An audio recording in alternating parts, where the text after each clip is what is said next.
आपका और हमारा सफर यूं ही चलता रहे। आपका हमारा सफर यूं ही चलता रहे।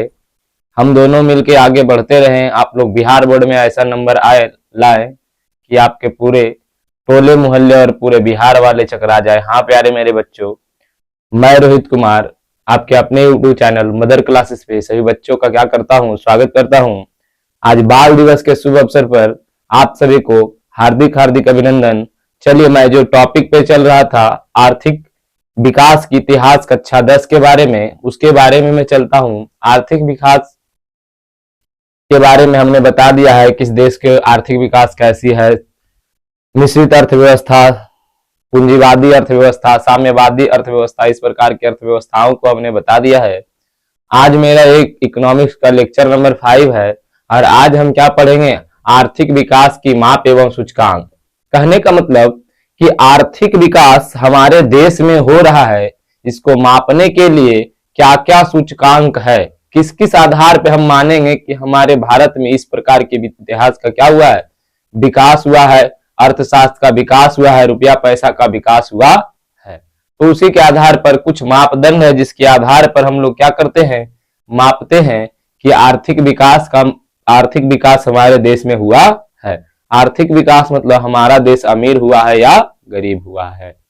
चलिए, आर्थिक विकास में हम सबसे पहले विकास के बारे में पढ़ते हैं। आर्थिक विकास का जो सबसे पहला मापदंड है जिसको कहते हैं राष्ट्रीय आय, नेशनल इनकम। बाबू आप एक बात समझ जाइए, आप प्यारे भारत से हैं। कहां से हैं? प्यारे भारत से हैं। तो कहा जाता है कि एक वर्ष में, देखिए लिखे हम, किसी एक वर्ष में देश में उत्पादित सभी वस्तु और सेवाओं के मौद्रिक मूल्य के योग को हम क्या कहते हैं, राष्ट्रीय आय कहते हैं। सुनिए समझिए, मान लिया जाए पूरा देश है, इस पूरे देश में उत्पादित सभी वस्तुएं जैसे हम लोग कोयला का उत्पादन कर रहे हैं, जैसे कि कोयला है निकाल रहे हैं, उसको जलाने के लिए लोहा निकाल करके उसको क्या बना रहे हैं, छड़ इत्यादि बना रहे हैं। तो उत्पादित मतलब वो सारा वस्तु जो हम उत्पादन कर रहे। दो चार एग्जाम्पल मान लिया जाए कि मेरे पास एक पेन है, इसको कोई तो बना रहा होगा, तो इसका उत्पादन, तो उत्पादित सारी वस्तु संसार में, भारत में जितनी सारी वस्तुओं का हम उत्पादन कर रहे हैं, पूरे विश्व पे आएंगे तो पूरे विश्व की बात हो जाएगी। उत्पादित सभी वस्तु और सेवाओं मतलब जितना प्रकार का हम सेवा दे रहे हैं, सेवा सेक्टर हम बता चुके हैं, जो आपको क्या करता हो, सेवा प्रदान करता हो। उत्पादित सभी सेवाओं के मौद्रिक मूल्य मतलब उसका जो पूरा वैल्यू है, पैसा है, कितना रुपया का वो है, उसके मौद्रिक मूल्य के योग को हम क्या कह देते हैं, राष्ट्रीय आय कहते। अब मोटे तौर पर यहां समझ लिए, मान लिया जाए पूरे भारत में जो कुछ क्या हो, बनता हो, बनाया जाता हो या फिर बेचा जाता हो, उसका कुछ ना कुछ क्या होगा, वैल्यू होगा। मान लिया जाए कि हमारे भारत में 100 रुपया का कुछ सामान बना और प्लस 100 रुपया हम सेवा से लाए, तो टोटल 200 रुपया लाए, और ये टोटल 200 रुपया ये क्या हो जाएगा, भारत का राष्ट्रीय आय कहलाएगा। ऐसा मत समझिएगा कि भारत का राष्ट्रीय आय 200 रुपया है, हम समझाने के लिए बोले हैं। बोला जाता है यह राष्ट्रीय आय का प्रमुख सूचकांक है। आपसे अगर जो क्वेश्चन पूछ दे कि आर्थिक विकास की मापदंड का प्रमुख सूचकांक क्या है, तो राष्ट्रीय आय एक ही क्या है, प्रमुख सूचकांक के रूप में जाना जाता है। आगे है, समान तौर पर जिस राष्ट्र की राष्ट्रीय आय, जिस राष्ट्र की राष्ट्रीय आय अधिक होगी उस राष्ट्र को हम क्या कहेंगे, विकसित राष्ट्र कहेंगे। कैसा राष्ट्र कहेंगे, विकसित। विकसित हो गया मतलब अमीर राष्ट्र। अमीर राष्ट्र का मतलब हो गया अमीर देश। अमीर देश कहेंगे अब जैसे वहां पे पूरा औद्योगिक संसाधन पूरा हो, नल जल कल कारखाना रोड इत्यादि जो भी आवश्यकता की आपकी वस्तु हो, जो डेली या कभी और उपयोग में आप लाते हैं, वो सारा चीज वहां पे हो, सारी व्यवस्थाएं हो, अच्छे अच्छे कॉलेज हो, अच्छे अच्छे क्या हो, स्कूल हो इत्यादि हो। अगर जो उसके विकास में अगर जो राष्ट्र का अगर ये सब सारा चीज पाया जाता है तो उससे कहा जाता है कि वो राष्ट्र कैसे हैं, अधिक विकसित हैं, या फिर उसे क्या कहे जाते हैं, विकासशील या विकसित राष्ट्र कहते हैं। जैसे में एक एग्जाम्पल आएगा आपके पास, अमेरिका।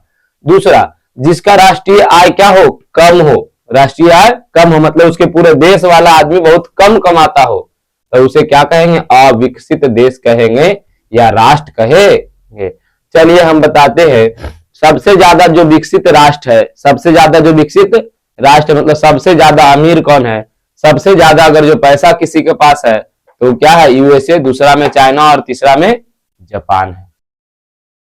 तीसरा में जापान है। भारत चौथे नंबर की विश्व में अर्थव्यवस्था वाला देश है। कितना नंबर, चौथे नंबर। आगे हम बात करते हैं प्रति व्यक्ति आय, per capita income. Per capita income, प्रति व्यक्ति आय मतलब भारत में अगर जो हम हैं तो भारत के प्रत्येक नागरिकों का, एक व्यक्ति का आय कितना, अगर जो पूरा देश के लेवल पे देखा जाए तो बाबू कुछ नहीं करना है, जितना राष्ट्रीय आय है, जितना राष्ट्रीय आय है, मान लिया जाए कि हम 200 रुपया राष्ट्रीय आय बोले हैं और हमारे यहाँ भारत की कुल जनसंख्या 100 है। कितना है, 100। तो इस 100 से हम भागा देंगे तो प्रति व्यक्ति आय कितना निकल के आएगा, 2 रुपया। कितना रुपया, 2 रुपया। तो प्रति व्यक्ति आय आप समझे कि प्रति व्यक्ति आय उसे कहते हैं जो नेशनल इनकम है। नेशनल इनकम में पूरे देश की जनसंख्या से अगर भाग दे दिया जाए तो जो हमें प्राप्त होगा वही क्या होगा, पर कैपिटा इनकम या फिर प्रति व्यक्ति आय कहलाए। हम देखिए प्रति व्यक्ति आय के बराबर एक सूत्र लिखे, प्रति व्यक्ति आय राष्ट्रीय आय आ गया नेशनल इनकम बटे देश की कुल जनसंख्या से भागा हम देंगे तो निकल जाएगा क्या, राष्ट्रीय आय। अब मेरे प्यारे बच्चों कुछ औसत का भी यही कंसेप्ट है। प्रेक्षणों का योग बटे प्रेक्षणों की संख्या, प्रेक्षणों की योग बटे प्रेक्षणों की संख्या, तो वही तो यहाँ है कुल आय बटे देश की कुल जनसंख्या। तो कहा जाता है कि प्रति व्यक्ति आय जो है किसी भी देश के, चाहे भारत हो तो वहां आप कर दीजिए भारत के, किसी भी देश के औसत होता है। औसत होता है मतलब अब आप मान लिया जाए भारत के प्रत्येक व्यक्ति का आय 2 रुपया है तो क्या कोई 2 रुपया कमाता होगा, कोई 10 भी कमाता होगा, कोई 5 भी कमाता होगा, कोई 3 भी कमाता होगा। उसी प्रकार से सभी को जोड़ के हम क्या लाते हैं, 2 रुपया। अब आगे हम बात करते हैं कि चलिए सर आप तो बता दिए आर्थिक विकास के लिए ये उचित, ये बोलता है ये जो प्रति व्यक्ति आय है आर्थिक विकास के लिए उचित मापदंड है, मतलब जो ठीक माना जाए आर्थिक विकास के लिए वैसे मापदंड है। दूसरा बोलता है प्रति व्यक्ति आय देश में रहने वाले व्यक्तियों का औसत आय होता है। आ गया क्वेश्चन। आगे आता है वर्ल्ड बैंक के रिपोर्ट 2006 के अनुसार। देखिए पूरे विश्व के लेवल पर एक बैंक काम करती है जिसे विश्व बैंक या वर्ल्ड बैंक के नाम से हम जानते हैं। इसका एक रिपोर्ट है 2006 ईस्वी में एक रिपोर्ट दिया है कि कौन से राष्ट्र को हम विकसित कहेंगे, कौन से राष्ट्र को हम अविकसित कहेंगे, क्योंकि इन्होंने कुछ बताया है, माप दिया है। बोला कि 2004 में अगर जो प्रति व्यक्ति आय कितना हो, इकाई दहाई सैकड़ा हजार 10,000 लाख 4,53,000 रुपया से ऊपर हो। देखिए वो चिन्ह जो बता रहा है ज्यादा का बता रहा है। अगर जो 4,53,000 रुपया से ऊपर प्रति व्यक्ति आय निकल करके आता है किसी देश का तो वो कैसे होंगे, विकसित देश मतलब समृद्ध देश के रूप में कहलाएंगे। अर्थात हम कह सकते हैं ना बाबू कि जापान हो गया, चीन हो गया और क्या हो गया, यूएसए अमेरिका का इससे ज्यादा होगा तब तो ये विकसित राष्ट्र है। अगला 2004 में प्रति व्यक्ति आय कितना रुपया से कम के देश को क्या माना जाता है, कम विकसित। कम विकसित मतलब अविकसित, कम विकसित मतलब अविकसित देश माना जाता है। जैसे आप नाम सुने होंगे दक्षिण अफ्रीका का देश, क्यूबा इत्यादि सब छोटे छोटे जो देश है दक्षिण अफ्रीका, बहुत गरीबी है यहाँ। तो ये लोगों को क्या माना जाता है सॉरी, अविकसित देश या कम विकसित देश मानते हैं।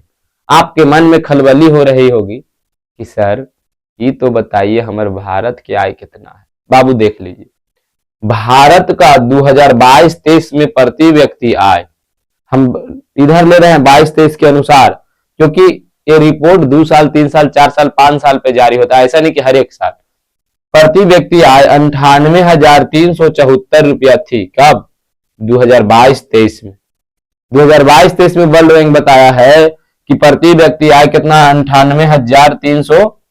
98,374 रुपया। देखिए तो बाबू ये कहीं 4 लाख कमा रहा है, लगभग बहुत कम है। तो ये प्रगतिशील राष्ट्रों में हम लोग आते हैं, इसीलिए बोलता है भारत का वर्तमान प्रति व्यक्ति आय। देखिए यहाँ पर समय है 24-25 में, 2024-25, क्योंकि अगला डेट आएगा तो आपको 25-26 लिखेंगे। तो हम 2024 और 25 में, क्योंकि 1 अप्रैल को हम लोग का क्या आ जाता है, नया वित्तीय वर्ष। नया वित्तीय वर्ष से पहले है, तो ये वाला अभी डाटा नहीं आया, इसीलिए ये क्या है, अभी वर्तमान में बोला जाता है 1,14,710 रुपया प्रति व्यक्ति आय यहाँ पे भारत में है। लेकिन पहले कितना था 2023 में, देखिए इतना था, अभी कितना हुआ, इतना हुआ है। बोलता है भारत में सबसे ज्यादा प्रति व्यक्ति आय वाला राज्य, ये भी तो आता होगा कि भारत में प्रति व्यक्ति आय वाला सबसे ज्यादा राज्य कौन है। तो बाबू पहले देखिए, पहले कुछ राष्ट्र जो राज्य है आपके बुक में दिया हुआ है, पहले गोवा था, लिख दिया हमने, पहले क्या था, गोवा था। लेकिन हम अब नेट से अपडेट होने वाले टीचर हैं, हम पुराने ढर्रे पे चलने वाले टीचर नहीं है बाबू, तो इसीलिए हमने लिखा है सिक्किम, गोवा और दिल्ली। प्रति व्यक्ति आय में जो राष्ट्र है कौन है, पहला नंबर पर सिक्किम, दूसरा में गोवा और तीसरा में दिल्ली। अब नेट पे देखिएगा तो आपको दिखाएगा महाराष्ट्र, तो महाराष्ट्र इत्यादि क्या है बाबू, जीडीपी में ज्यादा है। समझ में आया, प्रति व्यक्ति आय में नहीं बल्कि वो जीडीपी में ज्यादा है। महाराष्ट्र, कर्नाटका, ये सब राष्ट्रों का नाम आपको दिखाएगा, तो वो सब जीडीपी में ज्यादा है। जीडीपी हम आगे की कक्षा में पढ़ेंगे, इकोनॉमिक्स पढ़ाएंगे तब।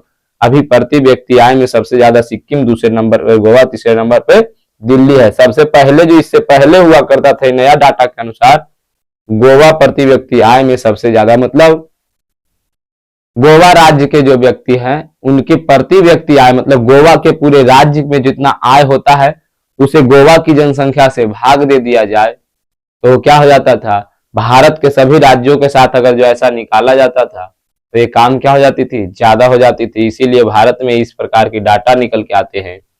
कहा जाता है कि बिहार का प्रति व्यक्ति आय कितना है, देखिए बाबू बिहार का प्रति व्यक्ति आय 66,828 रुपया, मतलब प्रत्येक साल में बिहार का एक आदमी कितना कमाता है, 66,828 रुपया। पहले ही कमाता था 54,383 रुपया। डाटा आपका बुक में ए वाला दिया हुआ है, नया डाटा ए वाला है। बोलता है प्रति व्यक्ति आय के अनुसार से बिहार भारत का क्या है, सबसे पिछड़ा राज्य है। प्रति व्यक्ति आय के अनुसार से ही हम लगा लेते हैं कि आदमी जिस राज्य का कम कमाएगा तो गरीब न होगा। तो वही प्रति व्यक्ति आय के अनुसार से जो बिहार क्या है, सबसे अति पिछड़ा राज्य है। अब देखिए इस सूचकांक में आगे क्या एक सूचकांक है जिसको हम कहते हैं मानव विकास सूचकांक, ह्यूमन डेवलपमेंट रिपोर्ट। इसको हम बाबू कल पढ़ेंगे, एक ही बार में ज्यादा बोर्ड का लोड नहीं सहायगा, इसीलिए हम कल जो इसी का है राष्ट्रीय विकास के माप का सूचकांक, ये कल आएगा, मानव विकास सूचकांक, ह्यूमन डेवलपमेंट रिपोर्ट।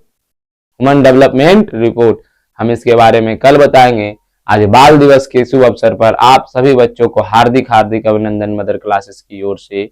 मैं रोहित कुमार। आपको अगर जो यह वीडियो अच्छा लगता हो तो आप अपने दोस्तों, मित्रों इत्यादि को क्या करें, इसे शेयर करें, फॉलो करें और सब्सक्राइब करें। अगर जो कोई दिक्कत आता हो तो आप लोग कमेंट करें, कमेंट बॉक्स हमारा खुला रहता है। मेरे प्यारे बच्चों, मुझे जैसा लग रहा है कि आप लोग मन से नहीं देख रहे हैं, वीडियो को देखिए, उपयोगी है। बहुत सारे एग्जाम में क्वेश्चन पूछे जाते हैं, ये टोटल का टोटल आपका एनसीईआरटी से बना हुआ है, इसमें कोई दो मत नहीं। हमारी मेहनत, आपकी मेहनत, आपकी मेहनत, हमारी मेहनत, अगर जो आप अच्छा करते हैं तो नाम हमारा होगा कि हमने मदर क्लासेस से पढ़ा था। इसीलिए मेरे प्यारे बच्चों, मैं इसी के साथ इस वीडियो को समाप्त करता हूं और कहता हूं, माता पिता, बच्चों एवं सैनिकों का क्या करें, सम्मान करें। जय हिंद, जय भारत। इसका स्क्रीनशॉट ले लीजिए आप लोग।